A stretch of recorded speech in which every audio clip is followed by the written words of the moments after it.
de la noche iniciamos la emisión dominical de Noticiero Guatevisión de este 5 de abril. Muchas noticias que usted debe conocer y acá tenemos toda la información, así que lo invito a que se quede con nosotros. Iniciamos con nuestros titulares.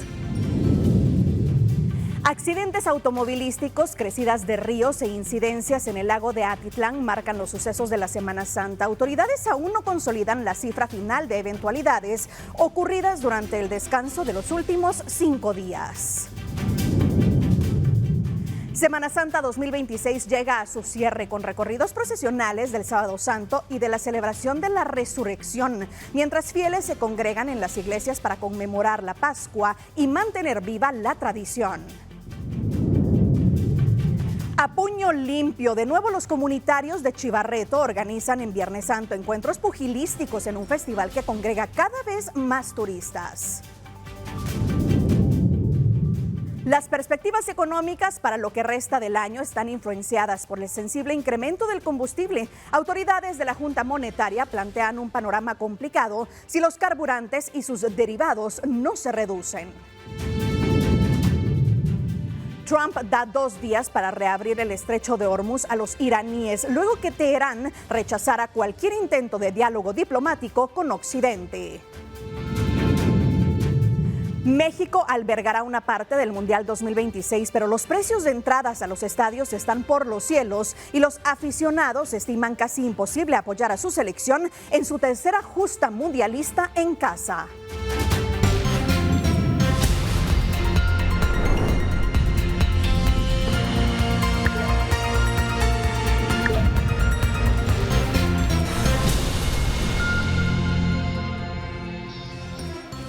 Bienvenidos a la emisión dominical de Noticiero Guatevisión de este domingo de Resurrección. Soy Paula Osaeta y junto a Doris Parada en la interpretación de lengua de señas estamos listas para darles un repaso por esas noticias que marcaron el fin de semana en Guatemala y el mundo. Así que comenzamos con la información. Un presunto agresor sexual fue capturado en Playa Dorada, en Los Amates, Izabal. La Policía Nacional Civil informó que un hombre identificado como Esdras N., de 25 años, ingresó al mar y se acercó a unas mujeres para tocarlas de forma indebida. Las víctimas, una mujer de 37 años y su hija de 16, denunciaron a las autoridades lo ocurrido. Fue entonces cuando los agentes de la policía ingresaron al mar para capturar al sospechoso.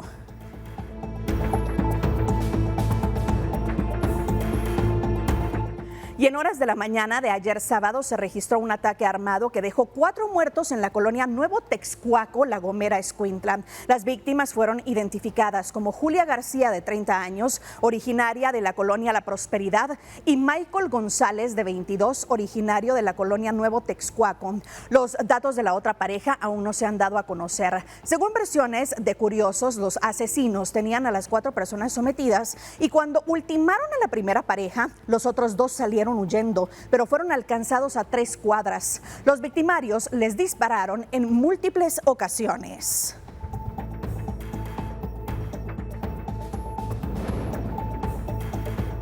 Y en otro hecho lamentable ocurrido durante la mañana del sábado de Gloria, los bomberos municipales departamentales informaron que 3 jóvenes murieron por inmersión en el río Paz, aldea Las Pilas, en Jalpatahua, Jutiapa. Las víctimas fueron identificadas como Luis Carlos Barco Cortés, de 18 años, Christopher Ricardo Barco Cortés, de 13, y Jester Santiago Ramírez, de 17. Todos son originarios del caserío El Guayabito de la aldea San José, en Comapa.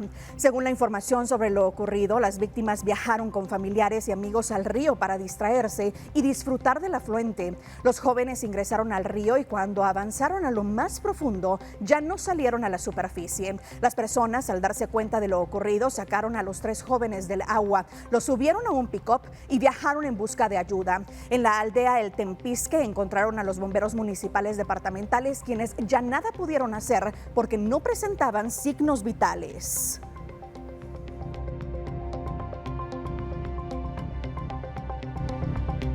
Y le cuento que en horas de la tarde del sábado, un bus extraurbano y un microbús protagonizaron un accidente en el kilómetro 49, sector de Las Piscinas en San Luis, ruta vieja de Escuintla hacia la ciudad capital. La información indica que el microbús se dirigía hacia Villanueva y llevaba 7 pasajeros. Todos resultaron heridos, mientras que el piloto del microbús murió en el acto. Era conocido como Don Marcos.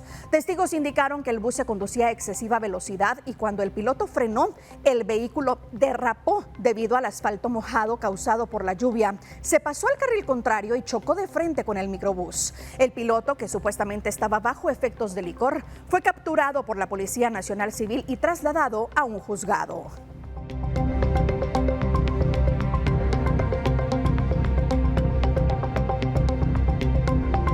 Y mire, ante el accidente colectivo ocurrido en la ruta de Palín hacia Escuintla, el Hospital Nacional de Escuintla publicó un comunicado en donde se informa que el personal de salud activó los protocolos de emergencia, lo que permitió que los heridos recibieran atención médica inmediata y que se encuentran estables. En el comunicado se informa que el referido hospital atendió a 13 personas, de las cuales 7 son menores de edad. Del total de heridos, se dio de alta a 8 pacientes y 5 quedaron ingresados y están bajo observación médica, pero estables.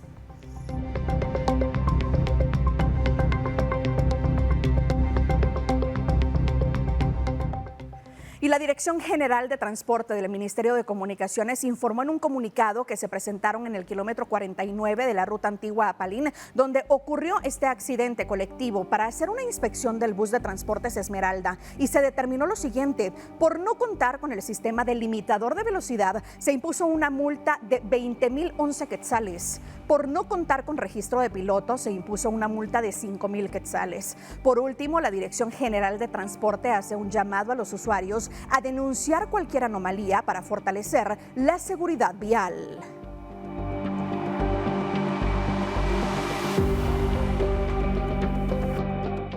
Y en otros hechos, en un camino de tierra cerca del kilómetro 58 de la carretera que de la cabecera de Chimaltenango comunica con San Martín Jilotepeque, se produjo un ataque armado que dejó la muerte de 2 personas. Las víctimas fueron identificadas como Byron Emanuel Sequén Iquique, de 20 años, y Marcos Antonio Sequén Patzán, de 33.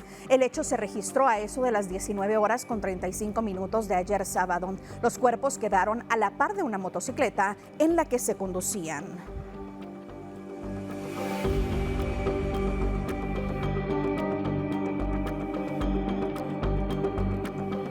Y mire, durante la tarde del sábado 4 de abril se reportó que hombres rana de los bomberos voluntarios de Panajachel, Sololá, realizan el rastreo de un cuerpo en el lago de Atitlán luego de recibir el reporte de un hombre desaparecido. Según medios locales, un hombre y una mujer paseaban en una lancha con el diseño de un auto deportivo. La sobreviviente dijo que su acompañante se lanzó al lago, pero ya no salió a la superficie, por lo que buscó ayuda con los bomberos voluntarios. Al cierre de esta nota, aún no se han podido ubicar el cuerpo. La víctima fue identificada como Hesler Palacios, de Santa Cruz Varillas, Huehuetenango.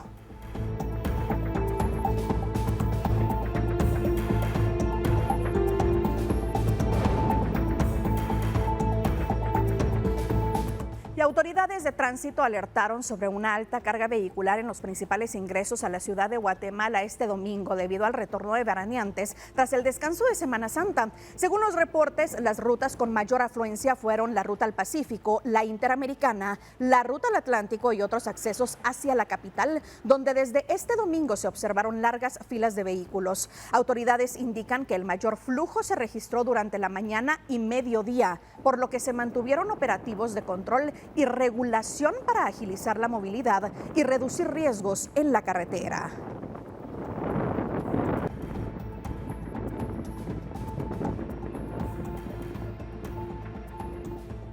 Y más de 200 personas fallecieron durante la Semana Santa en Guatemala en medio de más de 100,000 incidentes atendidos a nivel nacional, según datos preliminares de las autoridades.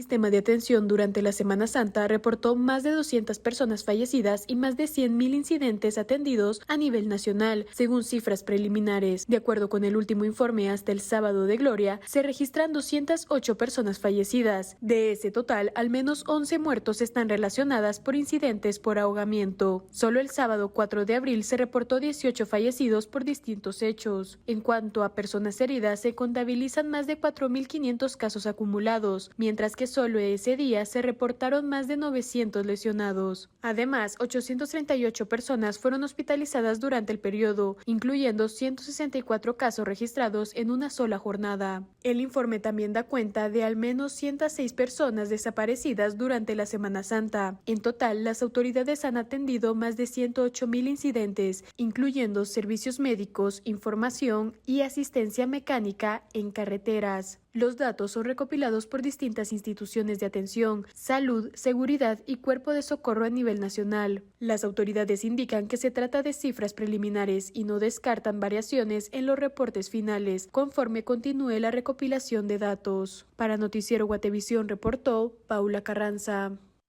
Y damos un giro a la información porque la adrenalina se hizo presente en la aldea Chivarreto, en San Francisco el Alto, Totonicapán. Y es que el viernes 3 de abril se llevó a cabo el tradicional evento de boxeo a puño limpio Chivarreto 2026. Hombres y mujeres se subieron al ring con la misión de derrotar a su oponente.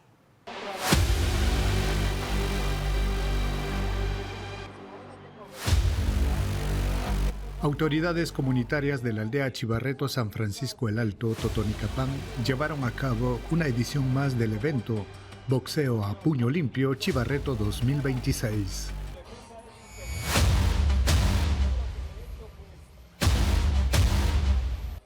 La actividad se realizó en horas de la mañana del viernes 3 de abril y duró casi 3 horas, donde hombres y mujeres subieron al ring de 10 metros cuadrados con la misión de derrotar a sus oponentes. A continuación veremos algunos de los mejores knockouts de la jornada.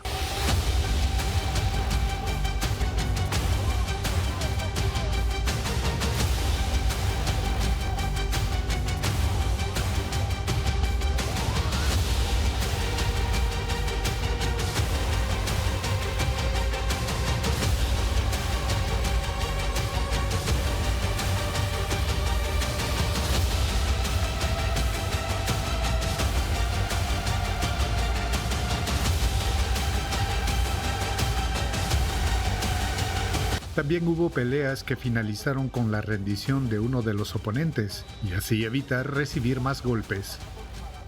Durante el evento, las mujeres también se subieron al ring y descargaron adrenalina al máximo nivel.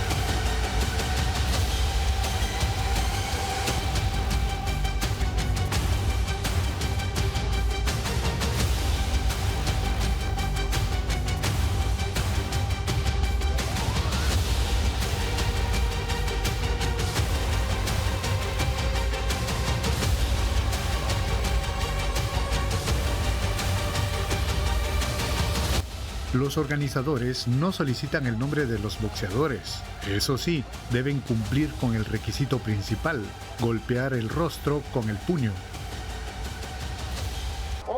Hubo un boxeador que dejó su marca, no solo por su imponente presencia y su cuerpo lleno de tatuajes, sino por su técnica depurada para boxear. Vemos ahí a los pugilistas concentrarse, tener knockout aterrador. Sorpresas hay. Seguimos observando el siguiente asalto. 1, 2 y al suelo. Uno encima del cuadrilátero. Vaya, pues deben ser bien atinados en esta participación. Claro que sí. Porque sí se ve todo. El pugilista se midió contra varios oponentes y salió invicto del cuadrilátero.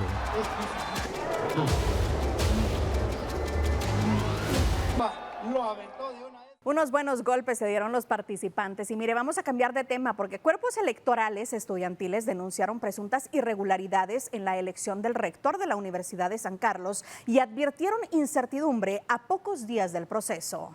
Cuerpos electorales estudiantiles denunciaron presuntas irregularidades en el proceso de elección de rector de la Universidad de San Carlos y anunciaron acciones para exigir la acreditación de resultados. Bajo la lluvia y en medio de una de las tradiciones de la Semana Santa, la quema de Judas fue utilizada por estudiantes como escenario para enviar un mensaje de rechazo al proceso electoral universitario. Durante la conferencia de prensa, los estudiantes señalaron al Consejo Superior Universitario de acreditar únicamente a una parte de los electores, dejando afuera a otros que, según indicaron, obtuvieron resultados de forma transparente. Por eso exigimos, 1. La acreditación inmediata y sin cuestionamiento de los 19 cuerpos electorales de oposición que, de forma transparente, limpia, democrática y contundente, ganaron sus respectivas elecciones ante las planillas afines a la usurpación y al fraude. El no hacer esto significa ir en contra de la práctica totalidad de la comunidad sancarlista, como lo demuestran las urnas. Además, cuestionaron la suspensión de clases presenciales, señalando que podrían afectar la organización estudiantil en el marco del proceso electoral. En el ámbito judicial, criticaron la decisión de la Sala Sexta del Tribunal de lo Contencioso Administrativo de suspender un amparo que buscaba garantizar la acreditación de los cuerpos electorales. Advirtieron que esta situación genera incertidumbre a pocos días de la elección del rector. Los cuerpos electorales anunciaron movilizaciones y exigieron acciones de las autoridades para garantizar el desarrollo del proceso universitario. Con imágenes de Esvin García, reportó para Noticiero Guatevisión, Paula Carranza. Y tras el asueto de Semana Santa, el país retoma procesos clave como la designación del rector de la Universidad de San Carlos, la elección del fiscal general y las discusiones en el Congreso sobre combustibles. Tras el asueto de Semana Santa, se reactivan procesos importantes para la política del país, entre ellos la designación del rector de la USAC y discusiones en el Congreso sobre combustibles y leyes pendientes. En el ámbito universitario, el miércoles 8 de abril está prevista la elección del rector de la Universidad de San Carlos para el periodo 2026-2030, en medio de cuestionamientos sobre el proceso. Mientras tanto, en el Congreso de la República se espera que el martes 7 de abril el Pleno aborde temas relacionados con el alza de precios de los combustibles. Entre los puntos en la agenda figura la discusión sobre posibles medidas como el subsidio a la gasolina, ante el incremento registrado previo al descanso de Semana Santa. Además, se prevé avanzar en la iniciativa de ley contra el lavado de dinero y financiamiento del terrorismo, que busca fortalecer el marco legal con nuevas regulaciones, ampliación de sujetos obligados y sanciones más severas. Con imágenes de Esvin García, reportó para Noticiero Guatevisión, Paula Carranza. Y hablemos ahora de la próxima elección de fiscal general en Guatemala. El proceso para integración de la nómina de 6 candidatos que se entrega al presidente sigue su curso. La expectativa se centra en las entrevistas a los candidatos y su plan de trabajo, el cual deberán exponer ante la comisión de postulación. A partir del 6 de abril, la Comisión de Postulación a Fiscal General del Ministerio Público iniciará con las entrevistas de los 49 aspirantes que continúan en el proceso. En la sesión anterior, tras conocer las pruebas de descargo presentadas contra 6 profesionales impugnados, se definieron las reglas y los tiempos para las entrevistas. Se acordó que cada aspirante tendrá 30 minutos para responder los cuestionamientos de los comisionados y 5 minutos para presentar su plan de trabajo. Con 15 votos se aprobó la metodología y el calendario. Las entrevistas serán del 6 al 10 de abril, con 13 aspirantes el primer día y 12 en las jornadas siguientes. El 8 de abril no habrá entrevistas debido a un pleno ordinario de la Corte Suprema de Justicia, según indicó la presidenta de la comisión, Claudia Paredes. Cada jornada iniciará a las 9 de la mañana hasta concluir con el listado de los aspirantes convocados para cada día. Según el cronograma de trabajo, el 17 de abril se estaría integrando la nómina de 6 candidatos que será entregada al presidente de la República, quien deberá designar al próximo fiscal hasta 2030. Reportó para Noticiero Guatevisión, Elmer Vargas. Gracias por continuar con nosotros. Le cuento que la procesión de Pésame a la Virgen de Soledad cumplió 100 años este Sábado Santo, manteniéndose como una de las expresiones religiosas más representativas en Guatemala. El Sábado Santo se conmemoró 100 años del cortejo procesional de Pésame a la Virgen de Soledad, Reina de la Paz, una de las tradiciones más representativas de fe en el centro histórico de la ciudad de Guatemala. La procesión, que inició en 1925, ha recorrido durante un siglo las calles del país, manteniendo viva una de las expresiones más significativas de devoción durante la Semana Santa. A lo largo de los años, esta tradición ha superado distintos momentos, gracias a la participación de generaciones de fieles que han sostenido la actividad religiosa. Pienso que el espíritu de recogimiento que se vive en esta procesión, también pues por supuesto la consagrada imagen, ¿verdad?, que desde hace 100 años pues ella sale del luto riguroso, aunque este año por sus 100 años pues lleva una vestimenta bordada.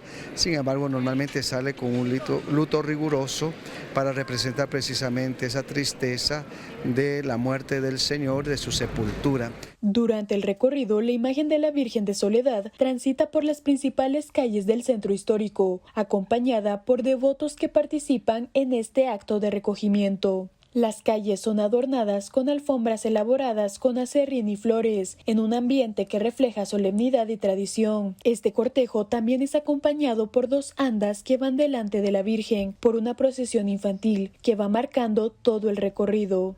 La procesión del Viernes Santo, que se prolonga hasta las primeras horas de Sábado Santo, ha hecho que también la procesión infantil se una a la procesión de Pésame.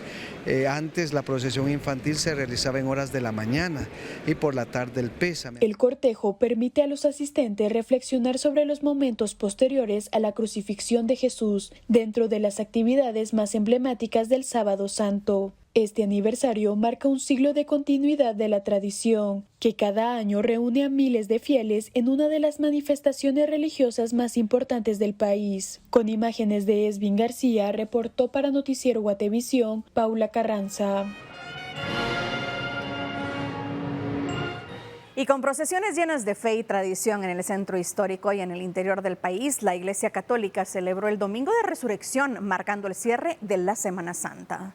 La Iglesia Católica celebró el Domingo de Resurrección, marcando el cierre de la Semana Santa en Guatemala. Entre aplausos e incienso, la imagen de Jesús resucitado salió en procesión desde el Templo del Calvario en una de las manifestaciones más representativas de este día. A diferencia de otros cortejos de la semana, esta procesión fue cargada por hombres y mujeres, en un recorrido que refleja el carácter de celebración y esperanza del Domingo de Resurrección. El cortejo avanzó hacia la Catedral Metropolitana, donde se realizó una misa antes de continuar su recorrido por el centro histórico. Previo a su ingreso, la imagen de Jesús resucitado se detuvo frente a una pequeña anda de la Virgen María, en un momento simbólico que es acompañado por los fieles. En ese punto, los asistentes aplaudieron mientras la imagen ingresó al templo, en una escena que marcó el contraste con los días de luto vividos durante la Semana Santa. Durante el día, procesiones también recorrieron Antigua Guatemala y otros puntos del país, entre el aroma del corozo, el humo del incienso y la participación de cientos de devotos. El Domingo de Resurrección conmemora la victoria de Jesús sobre la muerte, cerrando el tiempo litúrgico de la Semana Santa. Con estas actividades, miles de fieles dan por concluida una de las tradiciones religiosas más importantes del país, reconocida como Patrimonio Cultural Inmaterial de la Humanidad. Con imágenes de Esvin García, reportó para Noticiero Guatevisión, Paula Carranza.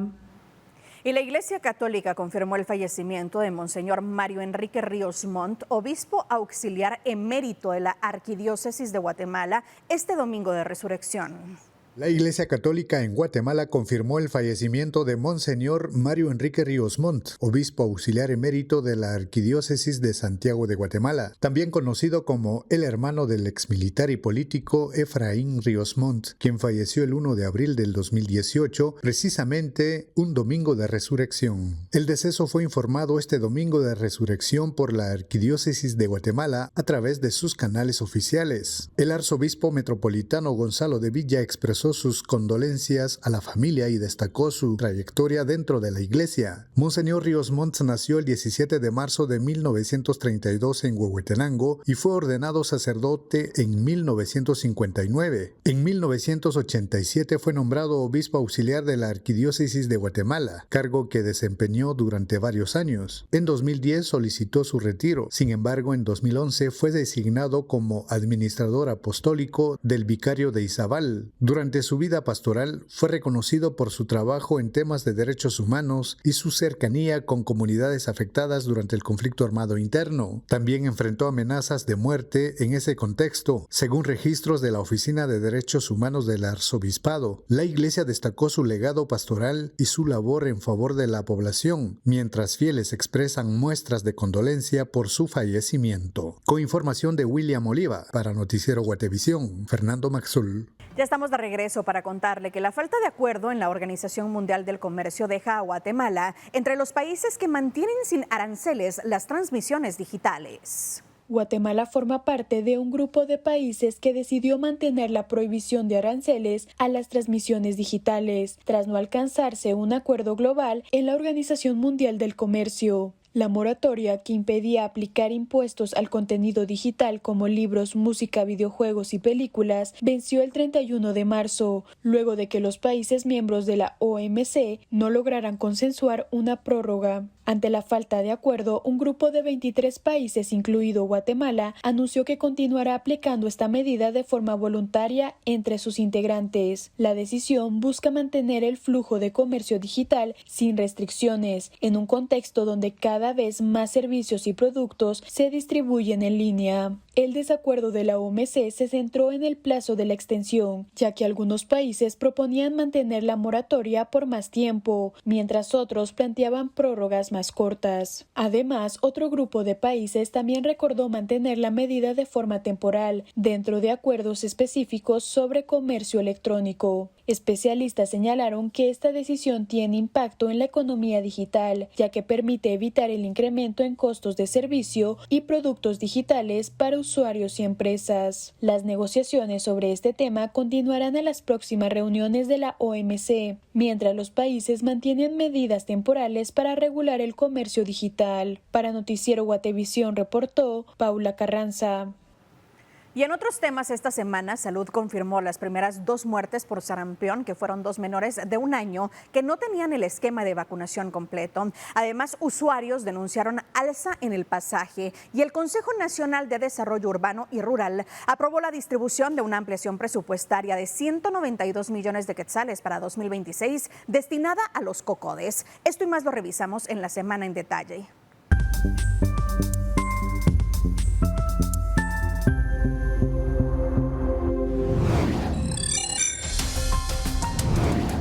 El Ministerio de Salud confirmó la muerte de los primeros 2 niños menores de 1 año a causa del sarampión. Los casos se registraron en los departamentos de Quiché y Guatemala. Según Erika Gaitán, epidemióloga de la cartera, los menores de 1 año no están incluidos en el esquema regular de vacunación. Por ello, son más vulnerables y pueden presentar complicaciones graves. Los casos de sarampión superan ya los 2.000 en Guatemala. De acuerdo con Salud, la población pediátrica puede recibir la dosis 0 de la vacuna SPR, que protege contra el sarampión, en municipios donde hay casos. A la fecha, el virus ya se ha extendido en todo el territorio nacional.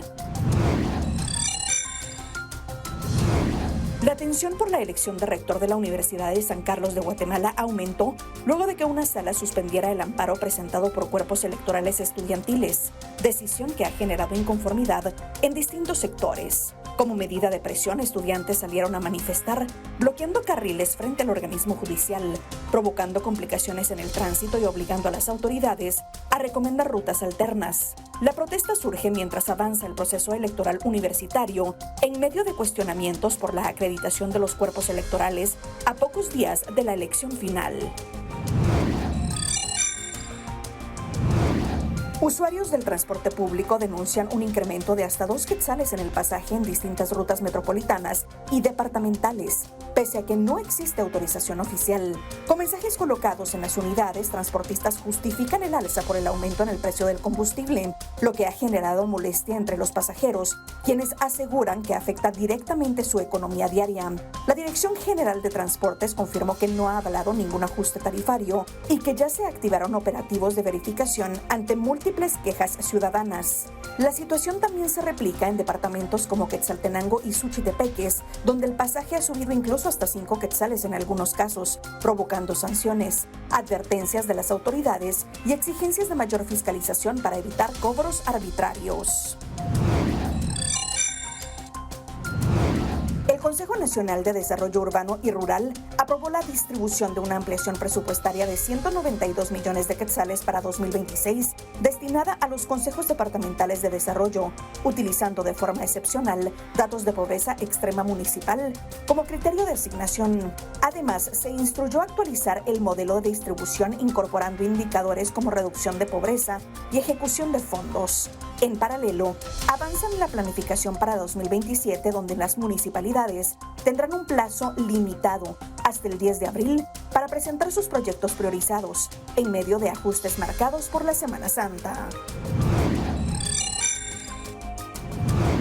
La Coordinadora Nacional para la Reducción de Desastres concluyó que el terreno donde se construirá la cárcel de máxima seguridad en la aldea El Riachuelo, Morales y Zabal es viable para el proyecto, siempre que se cumplan medidas de mitigación y control de riesgos. Según el informe técnico, personal especializado realizó una inspección de campo y entregó los resultados 4 días antes de que se colocara la primera piedra. El análisis identificó que el terreno es atravesado por 3 quebradas permanentes, lo que podría generar inundaciones temporales durante la época lluviosa. Además, Conred advierte que los movimientos de tierra y el cambio de uso de suelo podrían alterar el comportamiento natural del agua y aumentar la vulnerabilidad del área. Por ello, se recomendó realizar estudios hidrológicos detallados, construir sistemas de drenaje pluvial, conservar los cauces naturales y desarrollar obras hidráulicas respaldadas por profesionales colegiados. El informe también señala que el terreno se ubica en una zona rural destinada principalmente a actividades agropecuarias, por lo que el uso para una cárcel no es compatible con la planificación territorial actual.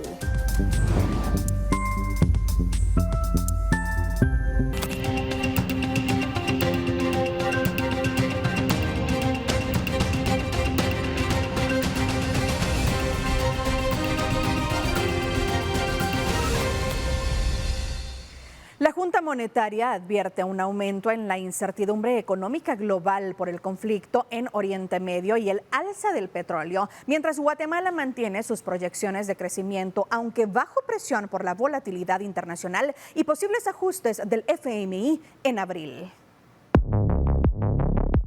La Junta Monetaria advirtió un aumento en la incertidumbre económica global derivado de la escalada del conflicto en Oriente Medio y su impacto en el mercado internacional del petróleo, especialmente por las limitaciones en el Estrecho de Hormuz, uno de los principales puntos de tránsito del crudo a nivel mundial. Según el análisis presentado por las autoridades, estas disrupciones podrían incidir directamente en las perspectivas de crecimiento económico a nivel internacional. De acuerdo con las cifras actuales, la economía mundial creció 3.3% en 2025 y se espera un comportamiento similar para 2026. Sin embargo, el Fondo Monetario Internacional se encuentra revisando estas proyecciones y será en abril cuando se conozcan posibles ajustes. En ese contexto se explicó que el crecimiento global ha sido impulsado por economías avanzadas y emergentes, aunque estas últimas podrían mostrar una leve desaceleración el próximo año. Uno de los factores clave es el comportamiento del precio del petróleo, que ha mostrado alta volatilidad en las últimas semanas. El precio del barril en el mercado internacional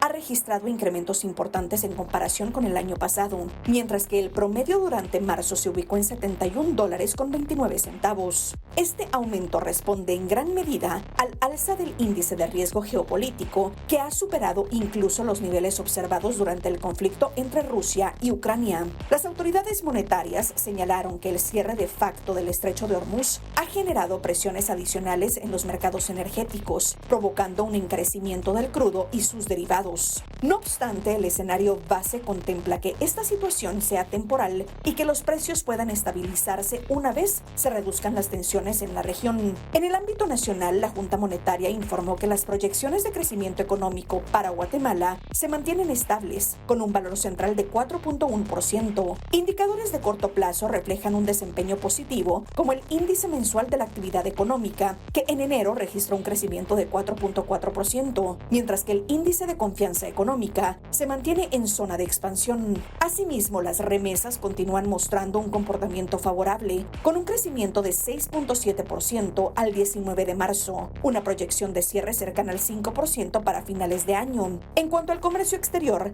las exportaciones crecieron 7.4% en enero, mientras que las importaciones registraron una contracción de 4.4%, aunque se espera una recuperación en los próximos meses. El crédito bancario al sector privado también mantiene una tendencia positiva, con un crecimiento de 7.1% y una proyección de entre 8 y 10% hacia finales de 2026, lo que refleja dinamismo en la actividad económica interna. Por otro lado, la Superintendencia de Administración Tributaria reportó una reducción en la recaudación aduanera durante los primeros meses del año, influenciada por la variación en el precio internacional de los combustibles y el tipo de cambio. Sin embargo, las autoridades indican que de mantenerse el incremento en el precio del petróleo, la recaudación podría mejorar en los próximos meses. Finalmente, la Junta Monetaria confirmó que realizará una nueva revisión del entorno económico en abril, una vez se conozca el informe actualizado del Fondo Monetario Internacional, con el objetivo de ajustar sus proyecciones y dar seguimiento al impacto de la coyuntura internacional en la economía nacional. Con información de Urias Gamarro para Noticiero Guatevisión, Paula Osaeta.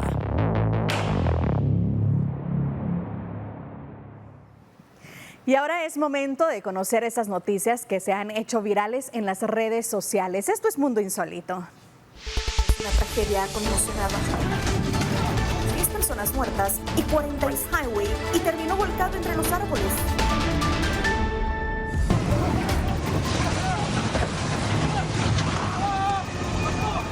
Escenas de terror se vivieron en una zona comercial de Pekín, donde un hombre a bordo de una excavadora irrumpió violentamente entre puestos y personas, dejando a su paso destrucción, pánico y múltiples víctimas. Testigos relatan cómo el vehículo avanzó sin detenerse, obligando a decenas a huir desesperadamente para salvar sus vidas. Los primeros reportes hablan de fallecidos y varios heridos, mientras equipos de emergencia atendieron la tragedia.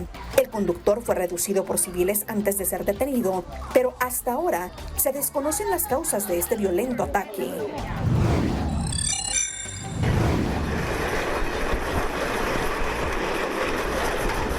Lo que comenzó como una curiosa idea inspirada en la Fórmula 1, hoy es toda una competencia en Japón. La carrera de sillas de oficina se ha consolidado desde 2009 como un deporte que combina resistencia, estrategia y trabajo en equipo. Los participantes, organizados en tríos, deben turnarse para recorrer un circuito de unos 200 metros y completar la mayor cantidad de vueltas posibles durante 2 horas continuas. Una prueba exigente que demuestra que incluso lo cotidiano puede convertirse en un verdadero reto deportivo.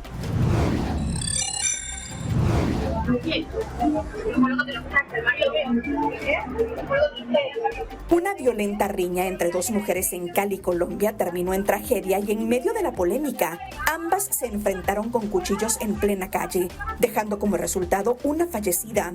La sobreviviente fue capturada, pero posteriormente quedó en libertad tras considerarse de forma preliminar que actuó en legítima defensa.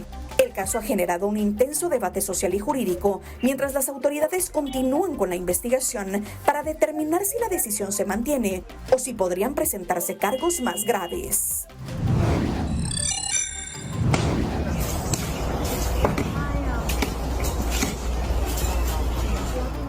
Momentos de tensión se vivieron en un zoológico de China, donde una jirafa quedó atrapada por la cabeza en una barandilla frente a los visitantes. El hecho, que se volvió viral en redes sociales, muestra cómo el animal permanece inmovilizado hasta que cuidadores intervienen cortando la estructura para liberarla. Aunque no se han confirmado lesiones graves, el incidente ha generado indignación y cuestionamientos sobre las condiciones en las que se encuentran los animales dentro del recinto.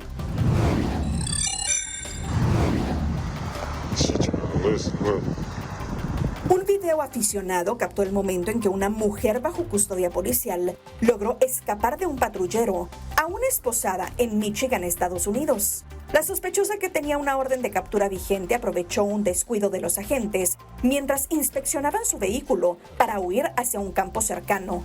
Minutos después fue señalada por irrumpir en una vivienda, lo que activó un operativo de búsqueda. Sin embargo, logró evadir a las autoridades y ahora enfrenta nuevos cargos por fuga y allanamiento. Y un gran susto vivieron a bordo de un vuelo de Delta Airlines con destino a Atlanta, que tuvo que regresar de emergencia a Sao Paulo tras un problema en el motor izquierdo poco después del despegue. La aeronave, con 272 pasajeros y 14 tripulantes, aterrizó de forma segura y fue atendida por equipos de emergencia. Videos difundidos por pasajeros evidencian una explosión en el motor, incidente que además provocó retrasos en otras operaciones del aeropuerto. La tragedia ha conmocionado 10 personas muertas y 40 en highway y terminó volcado entre los árboles.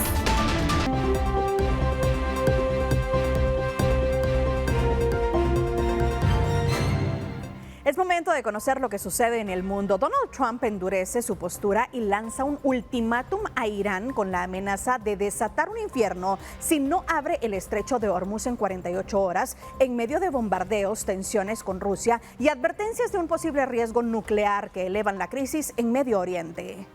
El presidente estadounidense Donald Trump amenazó con desatar un infierno si Irán no llega a un acuerdo en 48 horas para abrir el estratégico estrecho de Hormuz. Lo hizo en su plataforma Truth Social, refiriéndose a su ultimátum emitido el 26 de marzo, cuando le dio a Irán 10 días para cerrar un acuerdo o abrir el estrecho de Hormuz. El sábado, los bombardeos en Irán alcanzaron una zona cercana a una planta nuclear situada en Bushehr. Allí murió un guardia y Moscú se vio obligado a desalojar a 198 trabajadores de nacionalidad rusa. Tanto la Cancillería rusa como el Organismo Internacional de la Energía Atómica condenaron el ataque enérgicamente. Los ataques estadounidenses e israelíes del sábado también alcanzaron un centro de petroquímicos, una cementera y una terminal comercial en la frontera entre Irán e Irak, donde se reportó la muerte de una persona. El ministro iraní de Relaciones Exteriores, Abbas Araghchi, advirtió que los continuos ataques contra instalaciones del Golfo y del sur de Irán podrían provocar una lluvia radioactiva que podría terminar con la vida en las capitales del Consejo de Cooperación del Golfo, no en Teherán.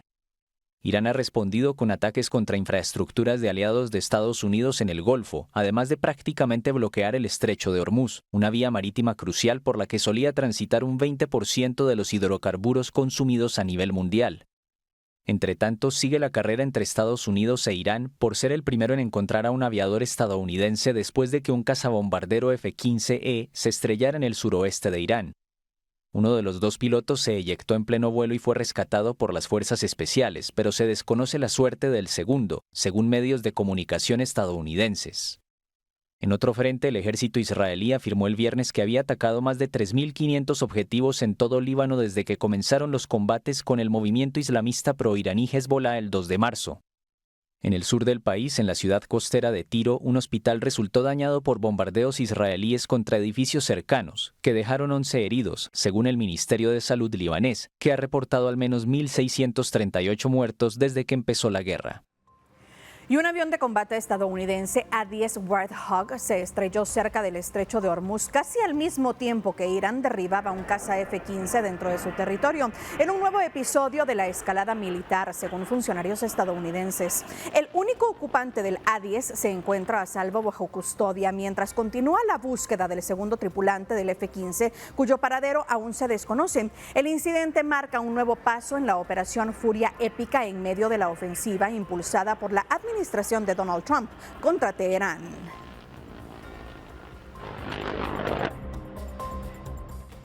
Y Donald Trump anunció el rescate del segundo piloto en Irán y califica la operación como histórica en medio de versiones encontradas, escalada militar y nuevas amenazas en el conflicto en Medio Oriente.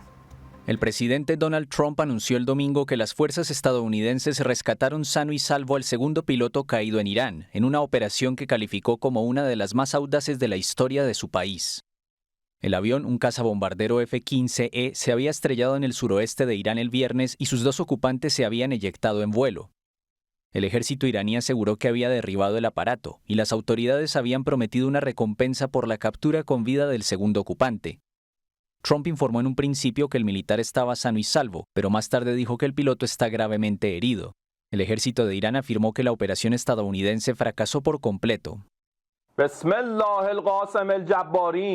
La llamada Operación de Rescate Militar de Estados Unidos, planeada como una misión de engaño y fuga en un aeropuerto abandonado en el sur de Isfahán, con el pretexto de recuperar al piloto de una aeronave derribada, fue completamente frustrada gracias a la oportuna presencia de las Fuerzas Armadas de la República Islámica de Irán. Horas más tarde, Trump afirmó a la cadena Fox News que hay oportunidades de llegar a un acuerdo con Irán el lunes, y en una posterior publicación en su plataforma Truth Social pareció ampliar al miércoles su ultimátum a Teherán. Esto luego de haber amenazado con atacar el martes las centrales eléctricas y los puentes de la República Islámica si no reabría el estrecho de Hormuz, por donde pasaba el 20% de las exportaciones mundiales de hidrocarburos. Desde el inicio de la guerra el 28 de febrero, Teherán mantiene un férreo control de esa crucial vía estratégica como medida de presión. El domingo, Irán continuó atacando infraestructuras críticas de los países del Golfo, como Emiratos Árabes Unidos, Bahrein y Kuwait, a quienes acusa de permitir que las tropas estadounidenses usen su territorio para las operaciones militares. La OPEP, que volvió a subir sus cuotas de producción en 206.000 barriles de petróleo diarios, advirtió que la reparación de la infraestructura energética dañada durante la guerra es costosa y tomará mucho tiempo, lo que puede impactar en la oferta de petróleo en el futuro.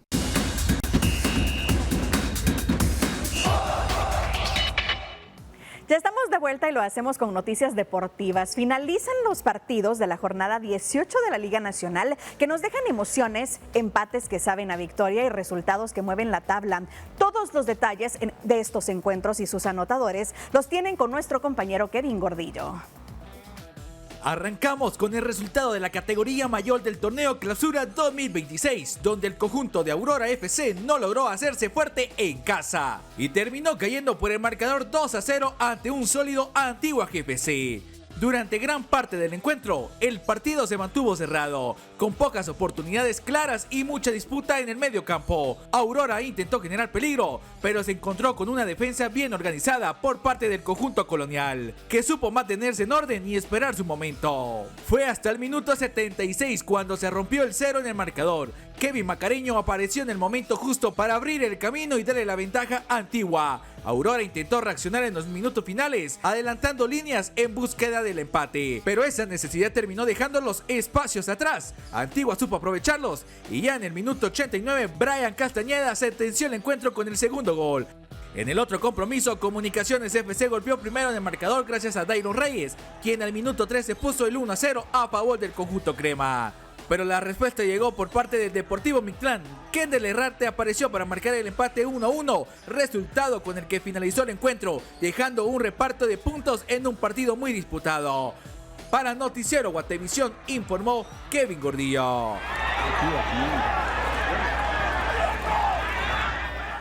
Y con la disparada de precios respecto a los dos mundiales organizados anteriormente en México, Fernando Jairo y Emilio Rueda, tres mexicanos amantes al fútbol, ven inasequible ahora ir juntos a la cancha a alentar al tricolor. Fernando, Jairo y Emilio Rueda comparten apellido y devoción por el fútbol. Pocas veces en una vida se recibe una Copa del Mundo en casa, aunque el de este año será el tercero en México, tras 1970 y 1986. Pero con la disparada de precios respecto a los dos mundiales organizados anteriormente en México, abuelo, padre y nieto ven inasequible ahora ir juntos a la cancha a alentar el tricolor. Me hubiera encantado, todavía espero por ahí algún milagro que pueda suceder para poder poder ir, si puedo, con mi hijo, con mi papá, con mi hermano, para poder otra vez poder ir a un estadio, pero es muy complicado. Jairo lo intentó todo para comprar boletos, cuyos elevados valores han provocado críticas de organizaciones de aficionados contra la FIFA. Sin suerte en el sorteo oficial para adquirirlos, quedó librado a una oferta y demanda que ha llevado a que las entradas coticen en cientos o miles de dólares. Los amigos del primer correo me dijeron que no, y todavía intenté comprar por algún otro medio, la reventa oficial que hay en algunas páginas de Estados Unidos de deportes que así se pueden revender los boletos, pero la verdad complicadísimo, sí hay boletos, pero el tema es los precios. Su padre, Fernando, empleado público jubilado de 86 años, es un rendido admirador del brasileño Pelé, quien comandó al título a una de las mejores selecciones de la historia en 1970. Los partidos de ese mundial los vio por televisión en la oficina donde trabajaba, pero en el verano de 1986 recibió un generoso regalo. Un compañero de trabajo no tan aficionado al balompié le obsequió abonos para 3 partidos: Argentina, Corea del Sur, México, Irak e Inglaterra, Paraguay. Sus 2 hijos fueron al estadio. El Mundial de 1986 para mí fue una experiencia extraordinaria. Tenía yo 13 años, la edad que tiene mi hijo ahora. Gracias a mi papá tuve la oportunidad de ir a algunos partidos con él y a otros partidos con mi hermano en 2 sedes, en Ciudad Universitaria y en el Estadio Azteca. El gesto de aquel colega de Fernando resulta impensable en 2026, cuando la reventa por internet facilita hallar compradores dispuestos a pagar millones de pesos. El actual, francamente, sí, no deja de emocionar y de llamar la atención, pero el costo definitivamente no está a mi alcance para pensar en asistir. 40 años después de la consagración de la Argentina de Diego Armando Maradona en 1986, Emilio, de 13 años, se prepara para su primer mundial en casa. Futbolista de ligas menores desde los 6 años, admite que le da envidia pensar que su padre y su abuelo disfrutaron de partidos mundialistas en la cancha y que él no podrá hacerlo por los boletos tan costosos. Sin embargo, la pasión futbolera que une a estas 3 generaciones no se detiene, como se evidencia en sus tesoros de fanáticos que incluyen álbumes Panini, camisetas y memorabilia de los mundiales. En ese momento. Así llegamos al final de esta emisión, como siempre agradeciendo que nos haya acompañado. Les recuerdo que puede seguir informándose en nuestras diferentes emisiones a la 1 de la tarde y 9 de la noche. Le deseo una excelente semana, que descanse.